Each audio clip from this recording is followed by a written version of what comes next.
તો વિનંતી છે કે આપણે તો શું ભણ્યા હતા પણ આપણા દીકરા દીકરીને આપણે ખૂબ ભણાવીશું અને બહુ સારી સારી પોસ્ટ ઉપર આપણા દીકરા દીકરી હોય એના માટે પણ અમારા તારકભાઈ ઠાકોરજી પણ ઘણી બધી સમાજ માટે કામ કરી રહ્યા છે. ક્યાં ગયા તારકભાઈ?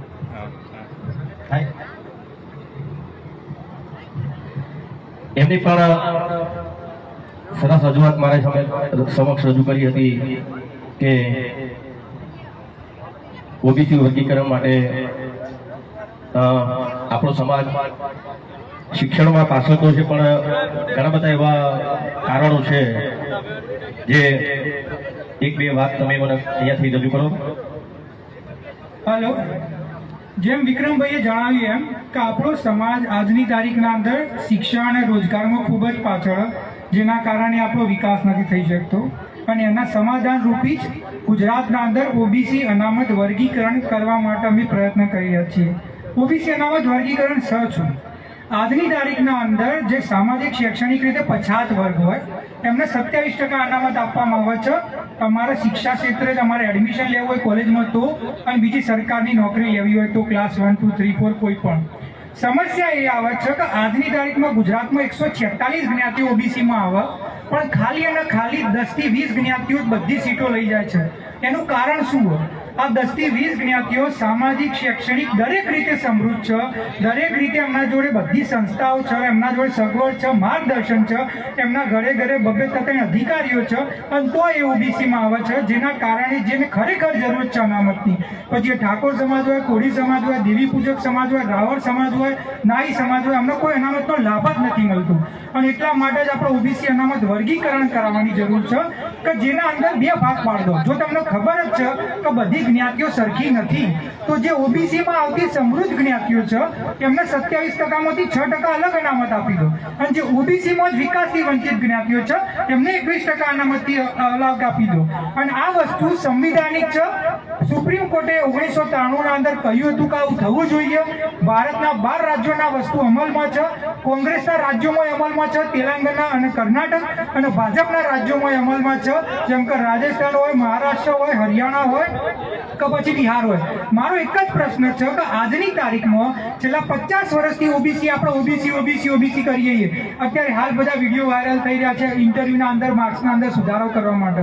માર્ક્સ તો સુધરી જશે. પ્રશ્ન એ છે કે ઠાકોર સમાજનો કોઈ યુવા ઇન્ટરવ્યુ સુધી પહોંચી જ નથી શકતું.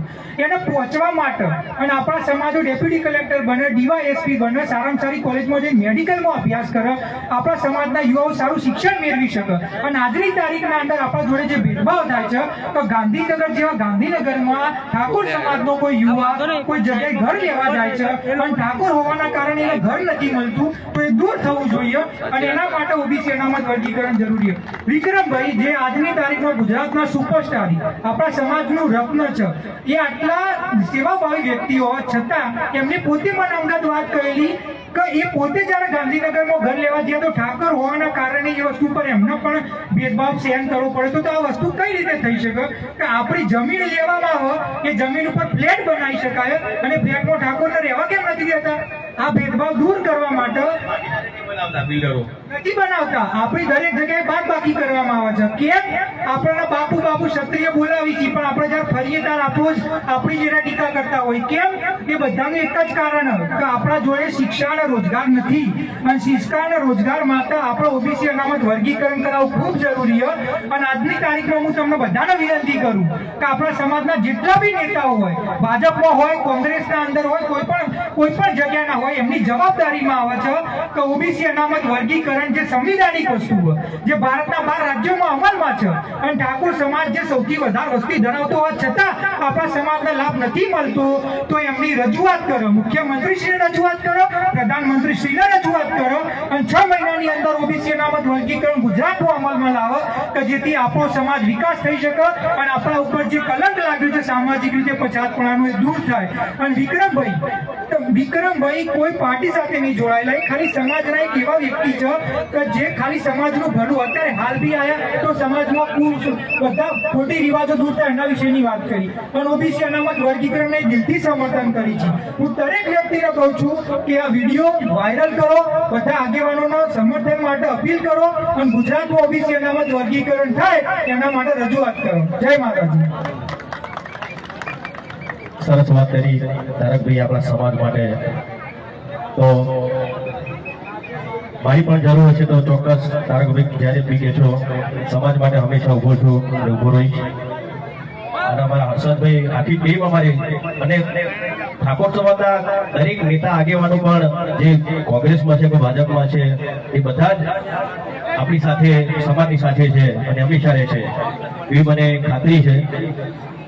અને જ્યારે પણ અમારી જરૂર પડે તાકત તારકભાઈ તમે કહેજો, અમે ચોક્કસ તમારી સાથે છીએ, સમાજની સાથે છીએ.